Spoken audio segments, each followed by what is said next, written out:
Hey everyone, welcome to Cuberviews. This is your host, Ian Braverman, episode 43. Today I am joined by Chill MTG. How you doing?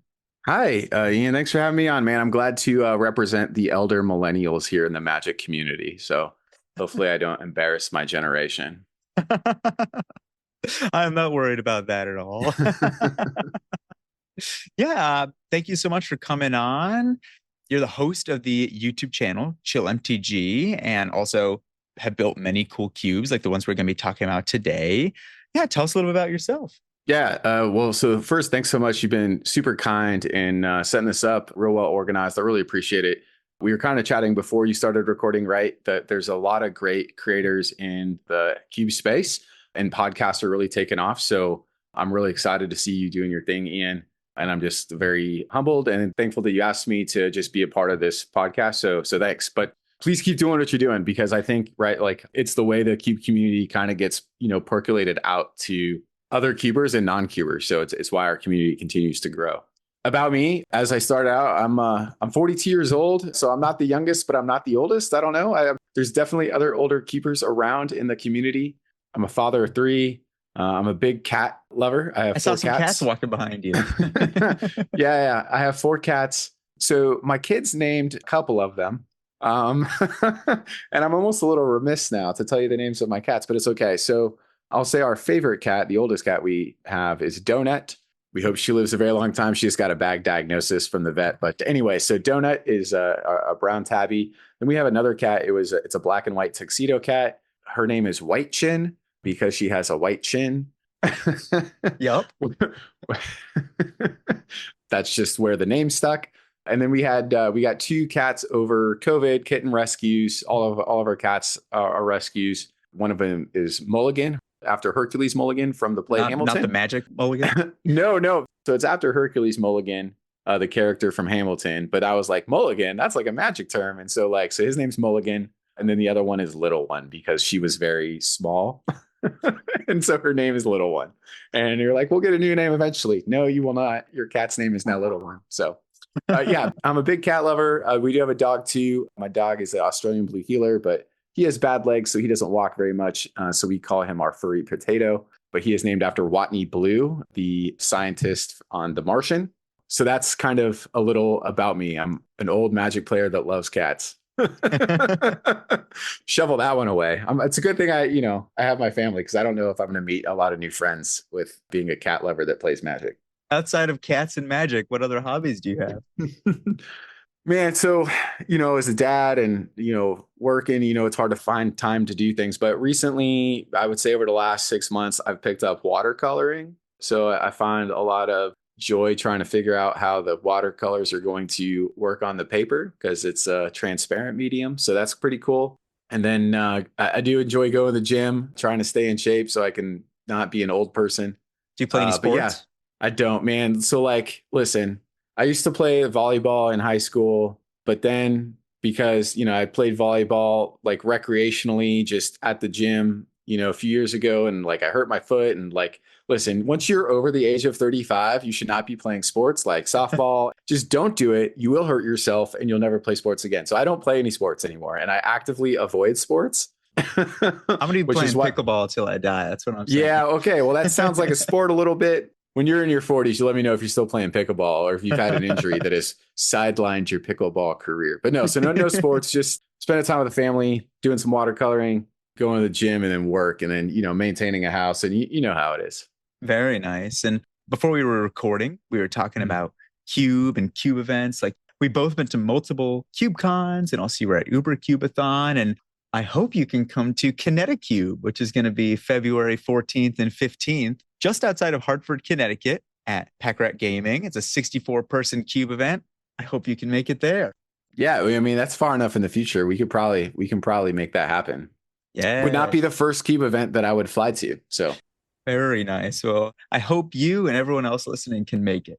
Get your tickets while they last. And tell us a little bit about your history with Magic and Cube.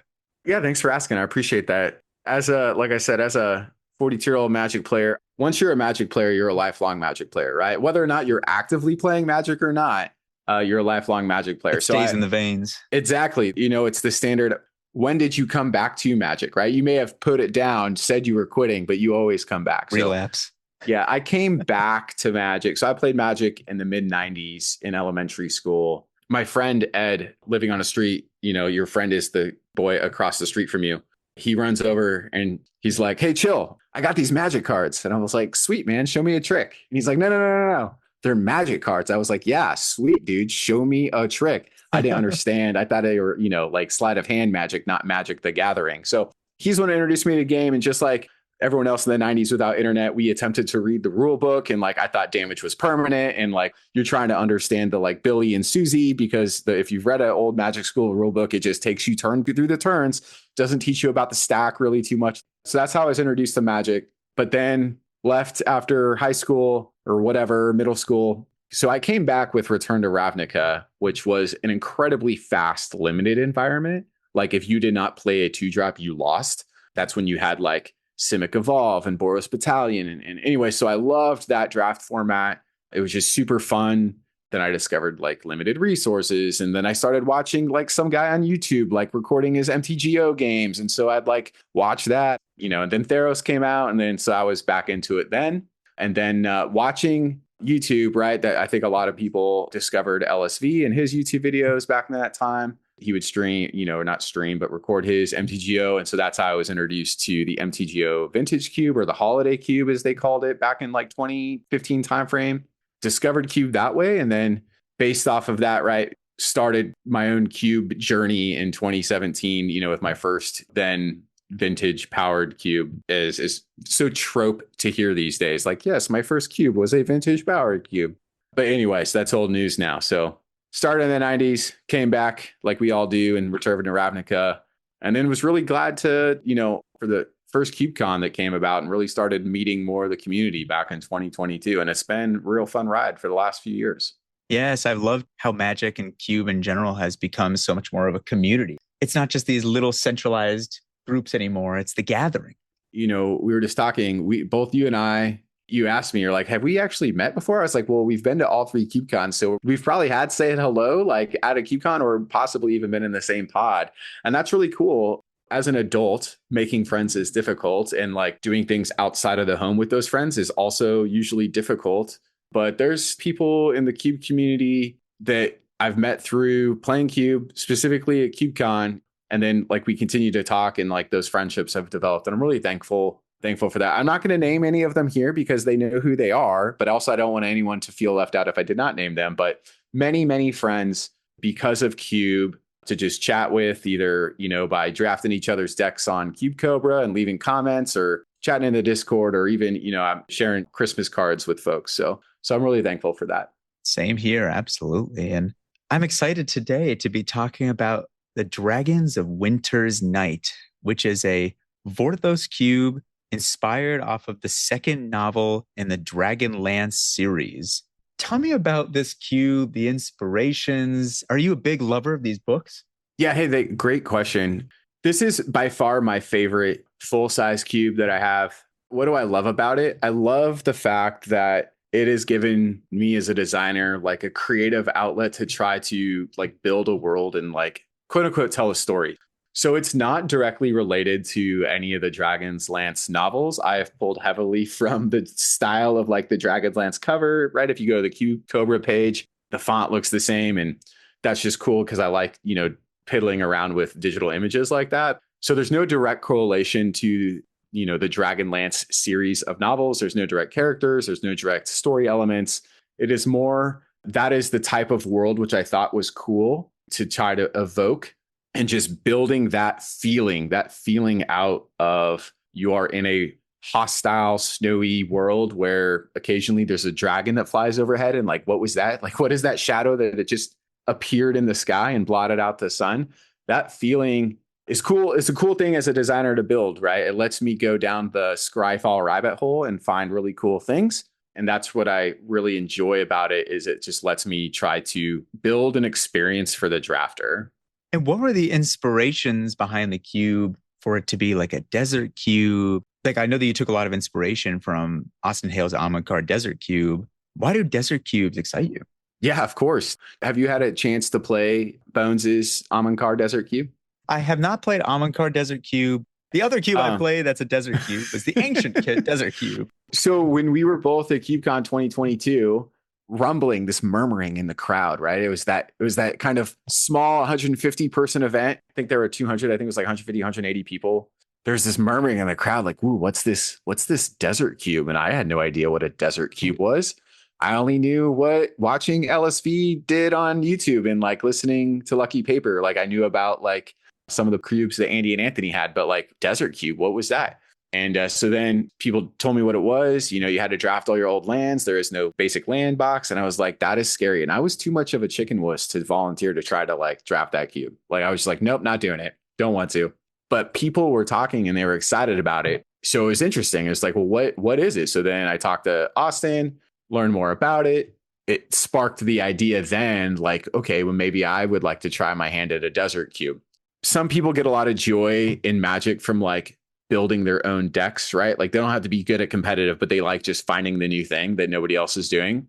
I'm a little bit like that. So like, granted, Austin's not the person who invented Desert Cube, but he has definitely been a huge advocate and popularized it a lot because of his involvement in the community. I was like, okay, I want to do a Desert Cube, but I don't want to just copy Amonkar. How can I make this different and then make it my own thing, right? And so then I just like, what about snow? What if I make snow as a theme and a mechanic and we just go that way, right? So that was really the start. It was just like, let's do a desert cube and let's make it snow, a little opposites there on desert and see what happens. That was the initial spark. And from there, a lot of subsequent decisions kind of had it evolved. That was something I wanted to mention for sure was, and this is something I've learned. Like I said, I started my first cube journey in 2017. So 8 years ago, I know there's a lot of older cubers and people done cube for a lot longer, but where a cube starts is not necessarily where it ends, right? Like as a designer, if you have an inspiration to make a cube, that doesn't mean in 2, 3, 4, 5 years, that cube hasn't evolved right along with your evolution as a designer, right?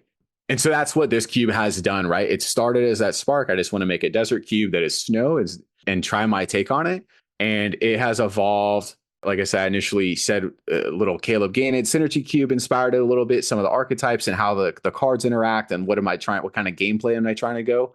And it's just evolved from there. So I think that's an important, maybe not important, but like kind of like a level up moment for me was just like, hey, as a designer, where my cube starts, and it's not just an improvement of the cube, it is that cube may change with you as you're growing as a designer.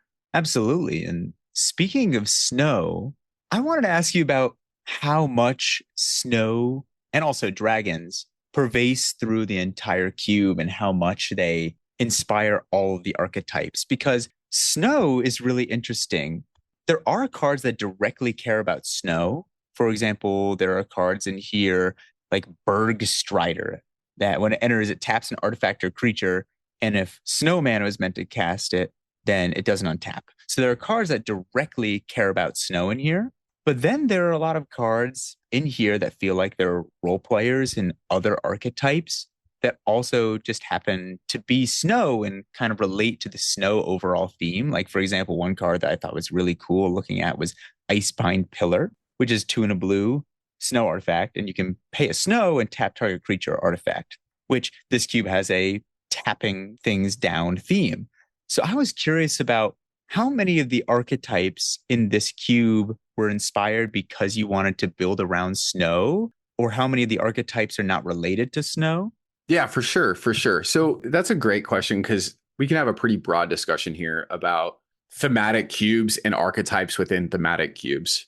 So, of course, as you noticed, right, snow is an archetype. There are cards that have synergy or benefit from snow. All the basics are snow lands, right? This is a snow desert cube. Non-basics are not snow, but snow is heavy in the world building of the cube. Again, my goal today is for a drafter to sit down at this table, know what a desert cube is, know that this is a snow desert, and then they open their first pack. And if you've ever drafted a desert cube before, you should feel some tension on, do I pick a playable? Do I pick a basic, right? If you've played like the Devoid cube, or if you've played Parker's Noir cube, right? Like where only black basics are available, but like you'll feel tension between picking a playable and picking a basic. That is a desired feeling that I want the drafter to have. All right, cool. But what else? Like that, like I want the drafter to also feel like they are drafting a block set that Wizards has designed, right? Like I want this to feel like a cohesive world. Like this could very well be a plane. Kaldheim is a great example. There's a lot of snow in Kaldheim, right? But like when you see the cards, it should feel very distinctual that you are in a place. So it's not just mechanics holding cards together through archetypes, but it's mechanics and the feeling, the art, the feeling, the names, the design, that I feel like this all comes from the same world. So that's very important to me. So to your question, how much snow is pervasive, how much dragons are pervasive. I want dragons to be a part of this cube. It's in the name. One of the earlier pieces of feedback I received a few years ago was, chill, I don't think there's enough dragons in your dragons cube. And I was like, got it. I'm not going to go full bore. We're not just going to control search for type dragon and put all the dragons in. But that was valid feedback. Like there should be dragons and they should mean something. They should be impactful and they should feel something to the drafters. So I'm just trying to build this world where drafters feel they are drafting something cohesive and a new world and everything makes sense. And so from that lens can drive mechanics. A lot of the mechanics were emergent. And if you've listened to the Lucky Papers podcast on emergent design, in terms of you start with one card and you just kind of go to see what fits with it. So a lot of the mechanics were emergent. I didn't just pick a mechanic, be like, I want this to be in here.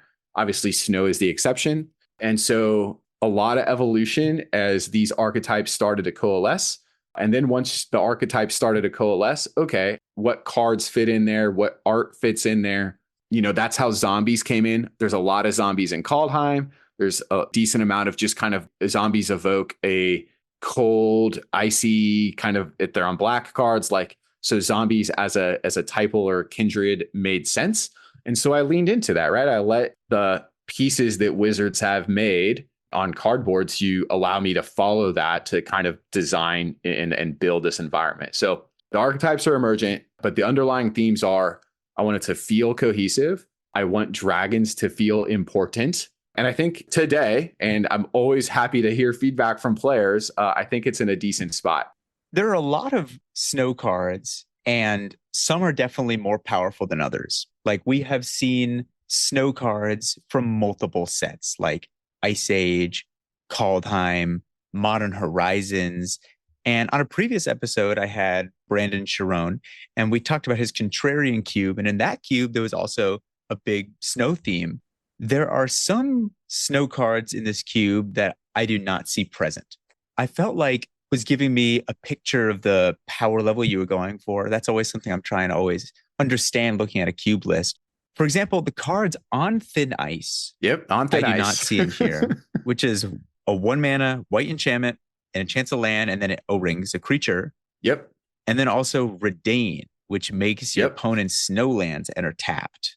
Excellent. Tell me about the power level that you're going for. You brought up power level. You brought up on Thin Ice. You brought up power level. If you looked at this cube 2 or 3 years ago, On Thin Ice was in there. I think On Thin Ice, I have all the lists saved. I think On Thin Ice was in there for the CubeCon 2023 when this cube was there. One decision that a cube designer should intentionally make when they build the cube, when they're deciding what to put in it, is what is power level of the removal, right? The way I have approached that problem is I kind of want the removal to be set at about 3 mana value. So 3 mana. Why? On Thin Ice is a perfect example. On Thin Ice is flavorful and it's removal. And removal is important in this cube. And hey, for all the people listening, when you play this cube at CubeCon this year, you should prioritize removal. That's your benefit for listening to this podcast. You now have the in. Draft your removal in this cube. So by setting the power level at 3 mana value, it just completely widens the aperture for what cards I can put in this cube in terms of power, right? Like, because if I am going to play a card like, we'll use a great vintage cube removal, right? Like Swords to Plowshares, right? 1 mana, instant speed, exile. The most efficient and effective removal basically ever printed. That restricts so much other removal. That restricts so many other creatures, right? And so by putting the removal at 3 mana value, it has just opened up the aperture in terms of cards that I can have available within whatever WotC is printed to fit in here, right? And Lucky Paper has talked about this before, right? If you play at the peaks of power, design at the peaks of power, only the peaks of power can make the cube. But if you lower the power level, you vastly increase the number of cards that you can pull from the put of. And that's important in a themed cube like this, because theme and feeling is just as important as mechanics to me. And if I was playing at the peaks of power, I would not be able to find cool snow art and themed cards that felt like they fit. I would just be playing mechanically. That's why On Thin Ice isn't in there. So On Thin Ice is just too powerful. It is a 1 mana removal spell, O-Ring, because you're going to have a snow land to put it on. All the basics are snow. And so the opportunity cost is too low and it's too effective. Okay, but is that really a bad thing, Chill? Like 1 mana removal spell sounds like removal is important. You just told everyone to draft removal. Removal is good to have, but what is the play experience for your opponent? I have told you by the name of this cube that dragons are cool and important. And if you get to On Thin Ice my 7 mana dragon for 1 mana, that's going to feel bad to me as the player on the other side of the table. I want to avoid that, right? Players can have fun losing, right? Even though you're losing, you can still have fun. Part of my decisions and a lot of the choices is to remove some feel bads.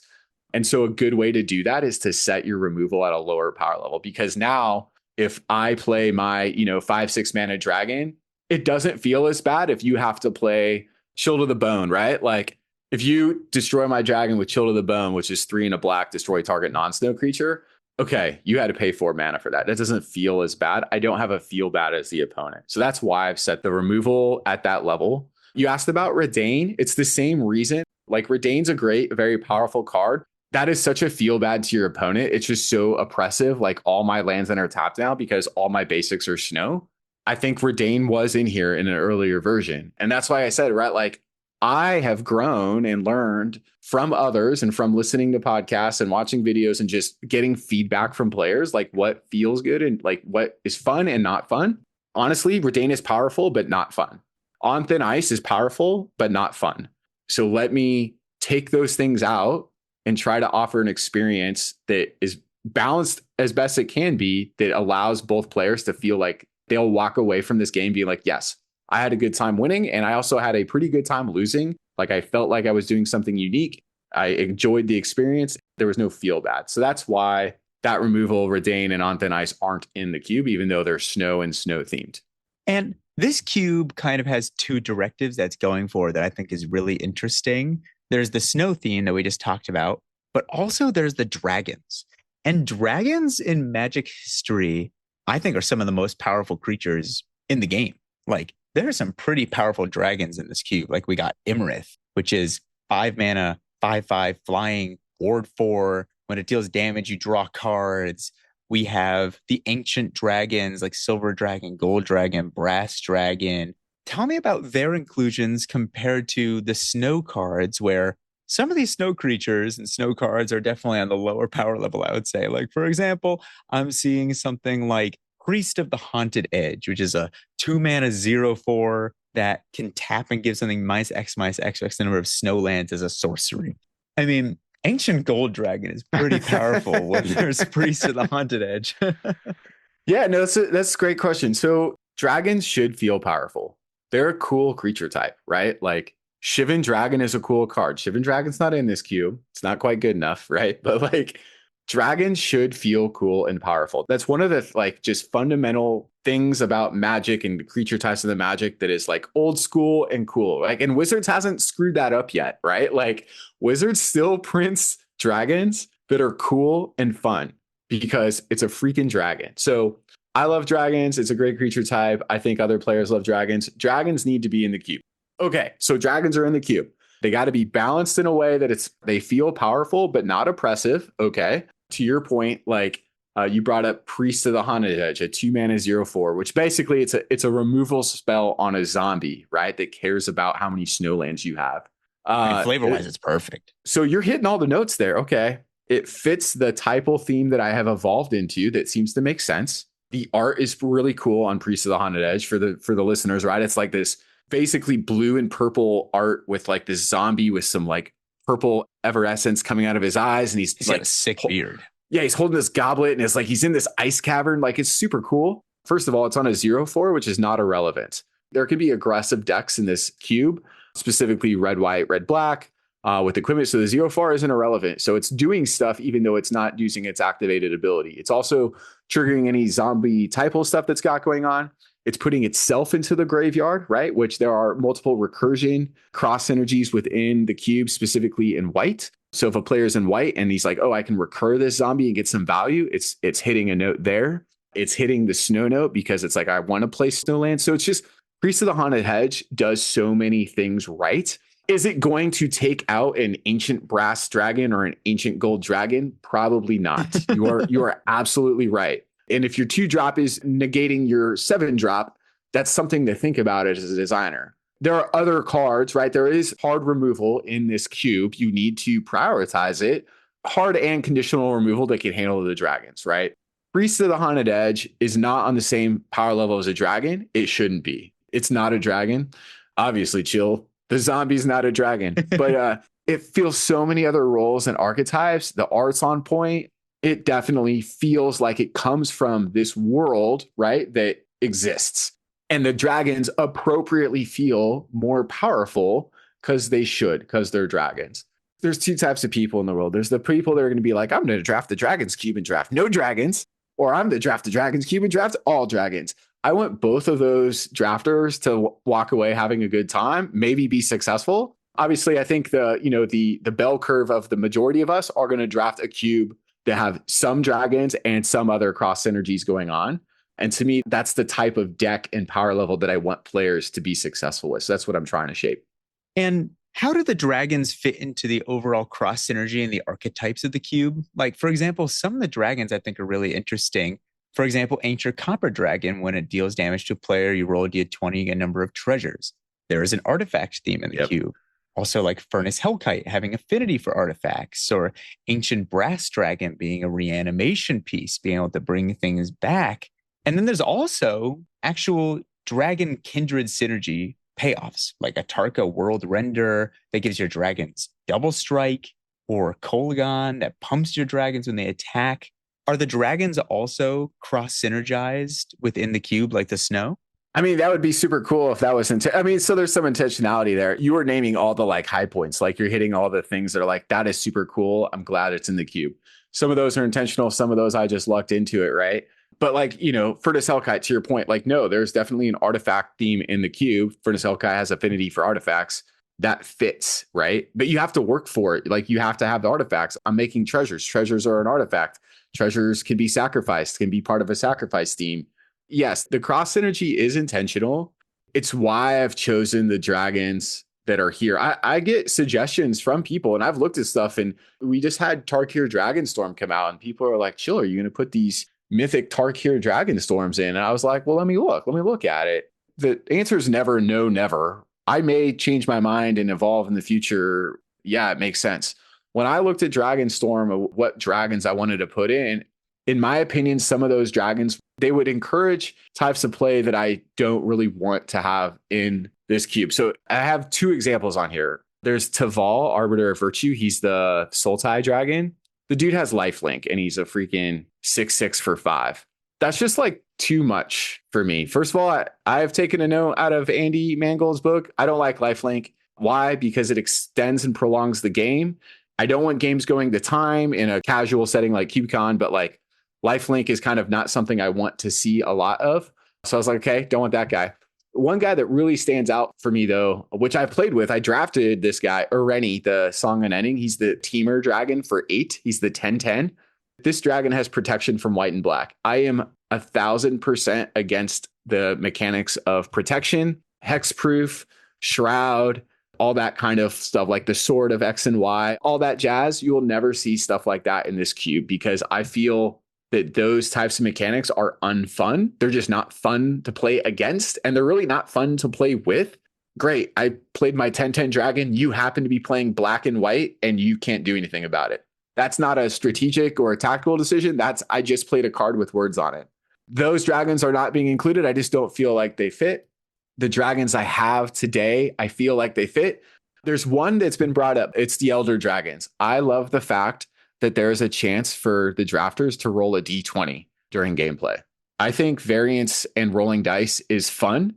Someone brought up Ancient Silver Dragon. They're like, chill, we drafted this cube and Ancient Silver Dragon wheeled the table. Nobody wanted it because Ancient Silver Dragon is the one that if you roll a d20, you draw that many cards. It just kills you. So in a limited environment, when your deck is only 40 and you're rolling a d20 to draw that many cards, okay, I get it. Yeah, maybe you don't want it. But you know what? There was a drafter that played and hit with Ancient Silver Dragon last year at CubeCon 2024 and rolled like a 6 and then had like 12 cards in hand. And it's just cool, right? So like rolling d20s is fun. Got it. You might deck yourself. What a story, though. I hit my opponent with my Ancient Silver Dragon and then I rolled a natural 20 and decked myself and lost. You're going to remember that game, right? Yeah. So that's why those dragons are in here. They work, they fit, they're fun. They reinforce the gameplay patterns and feelings that I want this cube to have. But I'm always open for on the lookout. Like I said, Wizards hasn't screwed up dragon typo yet. They always seem to be printing cool dragons. So I'm always on the lookout. Absolutely. And another thing about this cube, of course, is that it's a desert cube. So there's 34% lands in this cube. And this cube has really interesting lands for being a desert cube because the dual lands all either enter tapped or are not a snow land, like the pathways, or for example, the woodland chasm, the common from Kaldheim that enters tapped. And then there are the fetch lands. So that can get that, of course. And then there are a lot of other lands that can enter tapped, like the Crumbling Vestige, but then also like City of Brass, but doesn't tap for snow.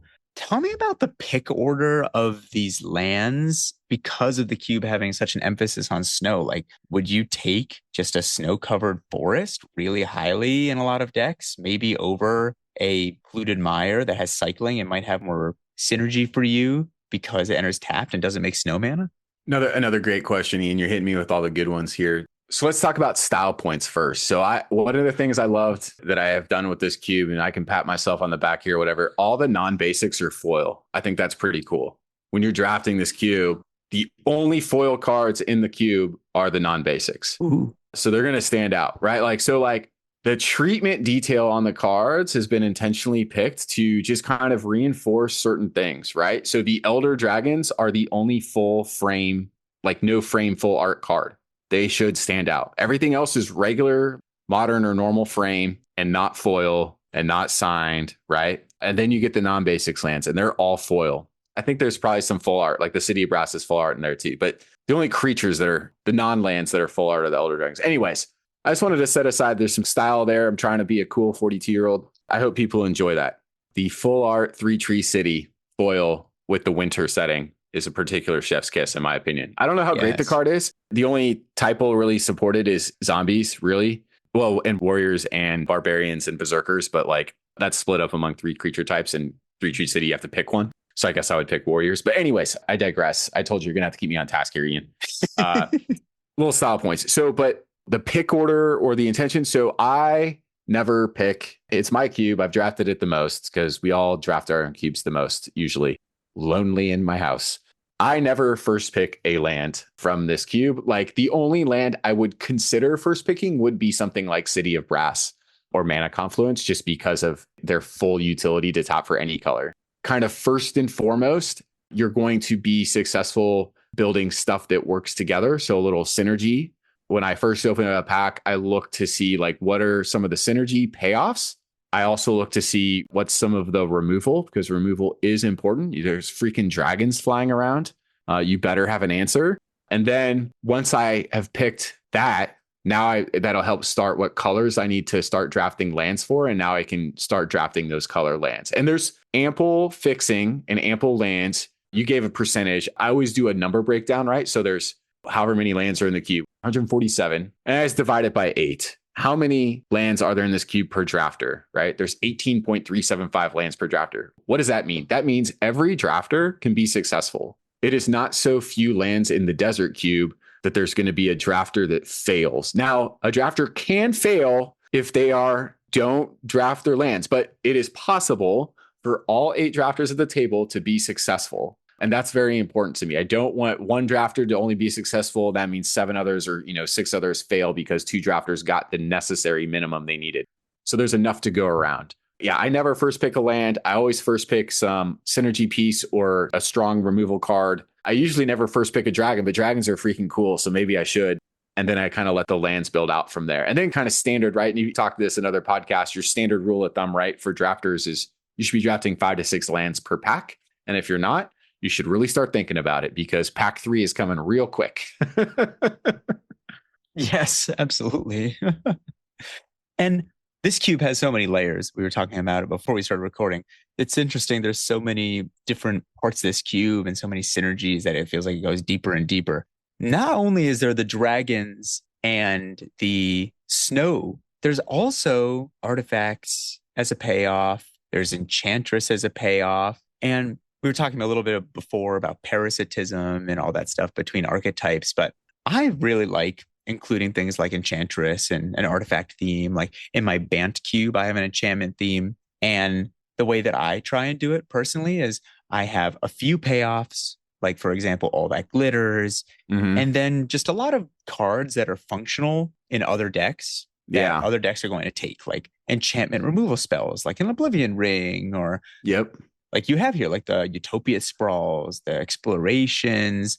Tell me about how you're able to, in a 432 list, like we just talked about, 147 of the cards or lands have so many themes. And on top of that, like having kindred themes like dragons, like we talked about too, and zombies. How do you fit all this into one cube? Yeah, don't forget Lavisa Cold Eyes, my personal favorite, for Berserker Warrior Barbarian Kindred. As a drafter, when I sit down and draft, I don't want to feel like my draft is on rails. And rails being like, I'm tired, I'm lazy, I first picked a black-red card, now I'm just taking black and red or something, right? And that's a fear I have with this cube. That's a fear I have with any cube that has quote-unquote archetypes, right? That you just got it. I'm the Enchantress deck. I'm just taking Enchantress and Enchantress number 2 and enchantment this and enchantment this, and I'm making no decisions. I'm just taking whatever that is in the color. I mean, people are going to do that to an extent regardless. You got to, pick your colors. You got to be in your lane. But that's one place I would love to learn more as a designer is like, what can a designer do through card choice or through mechanics that encourages or rewards drafters to not, oh, I saw this cool card. It's not my colors, but man, it super fits on my theme. I'm going to take it and like splash, or I'm actually going to pivot now, right? Like something that drives an interesting choice to a drafter. And that happens all the way out through the whole pack, right? And you can get down to your last, 4 or 5 picks in a pack when there's only 5 cards left. And you're still hopefully seeing something that at least can work as a sideboard card to fit in. How do you do that? I don't know, man. Like a lot of Scryfall searches and a lot of soul searching, right? Like, but like that's a fear. And if that's happening, right, like as a designer, you hope someone tells you like, hey man, this draft really felt on rails. Like I felt like I was locked into like treasures. Well, treasures are cool, but did you think about using treasures just as artifacts, not as ramp or like as sacrifice pieces? It's not an answer to your question other than I don't know. We're all learning as we do this. I'm trying my best. And I hope players see that, kind of like you were noting, and I really appreciate your comments, Ian. It is very intentional, as every designer is for every cube, right? Every card choice is super intentional, like weighing like, how does this fit? What is its cross synergies? Are the players going to know why this card is in the cube and see how it fits? That's where one of the other secret joys, I can't be the only nerd that just like peruse it. Like, and I know I'm not, right? But just like you get way into the syntax of the Scryfall search and you start finding things, like you said, like Lumen Grid Sentinel, which like taps things when artifacts enter. It's like, whoa, that's 2 things that I was trying to do separately, but now I can do it together. And for us Scryfall searchers, right? The other thing to do now is you have like a old search term that you're used to looking, but you sort like by release date. So that way you see if Wizards is printing anything new that's come in, right? You don't search by a different set. You don't search by color or mana value, but by release date. You're like, oh, what's new in this search? Does it pop up? Sometimes that's helpful. Like, so like snow, I like to search from an art perspective, snow or ice by release date to see what the latest snow or ice art is that Wizards has released and be like, does this card fit? Should it fit? Should it come in? Yes, no. It's just one of those fun things that we get to do, at 11 p.m. on a Saturday as we're sitting here with our 4 cats thinking about Cube. Hey, Aether Drift just came out. Let's take a look at what cards have snow in them. Or yeah, there's some. So I mean, that's what I love. I hope people support Scryfall. How else can you just see what cards have snow in the art? I love Scryfall, don't we all? Very cool. And Yeah, how about we jump into a pack one, pick one from the cube here? If you insist. We got Frostcliff Siege, which is one blue red. When it enters enchantment, choose Jeskai or Teamer. Whenever one or more creatures you control deal combat to a player, draw a card, Jeskai or Teamer. Your creatures get +1/+0 trample and haste. That's pretty sweet.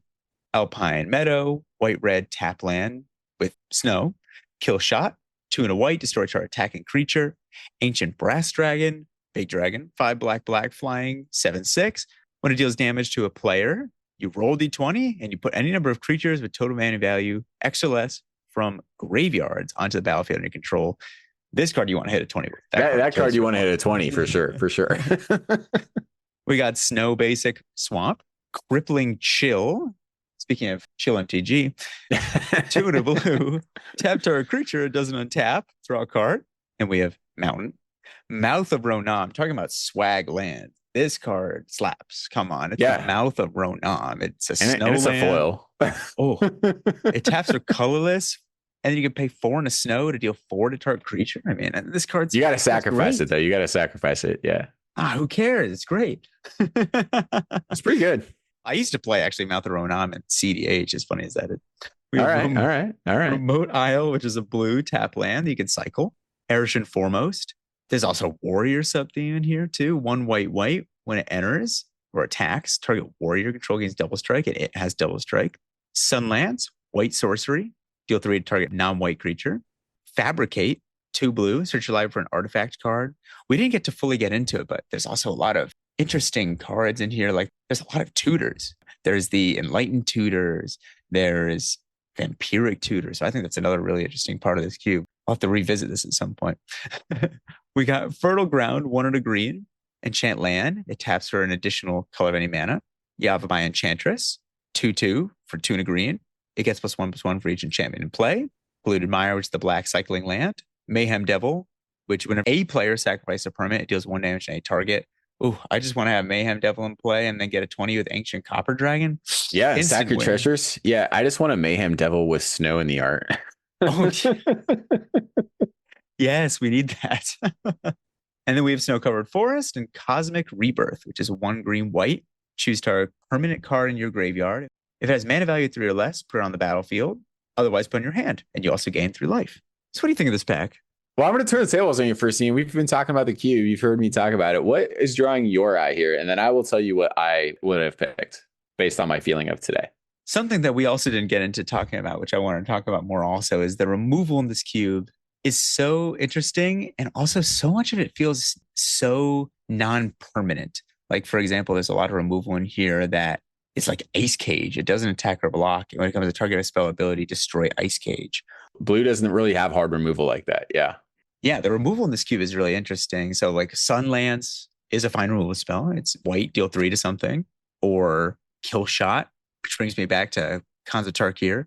But I think I'm looking at Mayhem Devil or Ancient Brass Dragon. I mean, how does your opponent beat an Ancient Brass Dragon? This comes into play.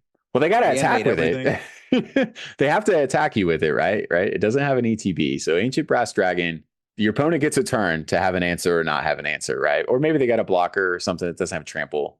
That's true. I like your pick for Mayhem Devil. Mayhem Devil is such a unique effect. That's one of those things, right? Like whether you're drafting a vintage cube or whether you're drafting a lower powered cube like this, or, an artifact cube or a pure Bant cube. That's one of the things you learn as a drafter is like, is there a card in here that has an effect that is super unique and not replaceable? Mayhem Devil is that for sure, right? Like any sacrificed permanent and Mayhem Devil's doing a damage to a target, like if your opponent's on treasures, like it's going to feel real bad for them. When my opponent sacks their Mouth of Ronam, I get to do 1 or something. Or you sack your own Mouth of Ronam. 5 damage right? Mouth of Ronam, that's broken. Yeah. So I like your pick there for Mayhem Devil. Perfectly defensible pick.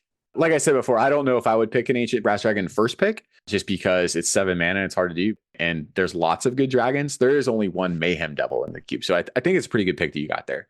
For me personally, I was looking at Mayhem Devil as well, based off of my intimate knowledge of the cube and what I see in this pack and not knowing what the next pack is, obviously. I'm going to take Sunlance here. I think 1 white for 3 damage removal, granted it's to a non-white creature, is pretty cool because I also see Kill Shot in the pack. I also see Arashan Foremost in the pack. If I took Sunlance, pick 1, First of all, it's pretty uncommittal. Unlike Mayhem Devil is already 2 colors and Ancient Brass Dragon is black, black 7, right? So pretty uncommittal. It's removal for some early lower power creature, 3 damage only. I think it keeps me open and it's doing something that each drafters do need to make sure that they're looking for removal. I would hope to probably from this pack wheel Kill Shot, or really, I can go into white green, I can go into white red, I can go into white, like obviously you can go any of the white color players. There's not really a lot of tap. There's Crippling Chill. White blue is a top archetype. So I would take Sunlance and see what came next is what I would pick. You're taking the Sunlance because I took the Mayhem Devil. It kills it. Exactly, right? So I think Sunlance pretty good. I definitely would not take the basic swamp or mountain or forest. Drafting your lands is so not fun. God, why would someone make you do that? They must be just a huge sicko. I just want to fabricate for my heirloom blade. Yeah, and then when my ancient brass dragon dies, I can get my ancient copper dragon, and then we're cooking. All right, so you're on the inside scoop. You and your listeners are on the inside scoop. Actually, Fabricate is on its way out, my friend. Fabricate is coming out, and so is Flight Spellbomb. And in blue, I'm putting in Cryogen Relic, which just came out in the new Edge of Eternities, because it's got artifact themes in there and stun counters. It's super, super flavorful. So I like that. And then I love finding old cards or being exposed to old cards. And I don't remember where I saw this one, whether it's on CubeCo or what, but I'm going to put in Abjure. Do you know what that card does? No, what is that one? So Abjure is a blue interrupt. Good old interrupt. For just blue. And it says sacrifice a blue permanent, counter target spell. Oh, I have seen this. So Fabricate is out. Why is Fabricate out? Because there's already a tutor. Fabricate was just a tutor for artifacts. There's already a tutor in blue. Granted, it's for instants and sorceries as a mystical tutor. But anyways, that's the inside scoop. Abjure and Cryogen Relic are coming into blue. Will be at CubeCon 2025. I hope to see someone counter something with Abjure, because it's not free. And like, chill, it's a 1-mana counter spell. Is that really fair? Doesn't that feel bad? It's like, listen, sacrificing a blue permanent is not trivial. Lands are colorless, do not have color, right? You have to have a blue permanent on the battlefield. Silver Raven. Yeah, blue has the least number of permanents out of any color in the cube, right? So like you're down at least 2 cards to counter something, and it's pretty conditional that you meet that threshold. So that's why I think it's okay to try. And it's just cool, right? It's like a cool old border. The art's pretty sick. It's not flavorful. It's just kind of cool. Anywho, Fabricate's out. Cryogen Relic Abjure's coming in. You heard it here first, folks. Cuberviews. Well, everyone definitely let us know in the comments what you are first picking from this pack. And thanks so much for coming on again, Chill. Anything you want to say before we wrap up here? I just want to thank you again, Ian. Really appreciate what you're doing. It's a great podcast. I hope you're getting a lot of satisfaction and joy from putting it on. Real professional and joy on the other end for me for working with you. So I appreciate your grace and your patience and your great communication to set it up. So I just wanted to thank you for that. So I appreciate you, Ian. Oh, thank you. I appreciate you too. And everyone go check out Chill MTG. And on my end, please like, subscribe, follow that good stuff. And if you happen to be in the area of Games IRL in Avon, Connecticut, we're always looking for more cubers. And ConnectiCube, I mentioned it earlier. Everyone go check it out. Hope to see you all soon and have a great day.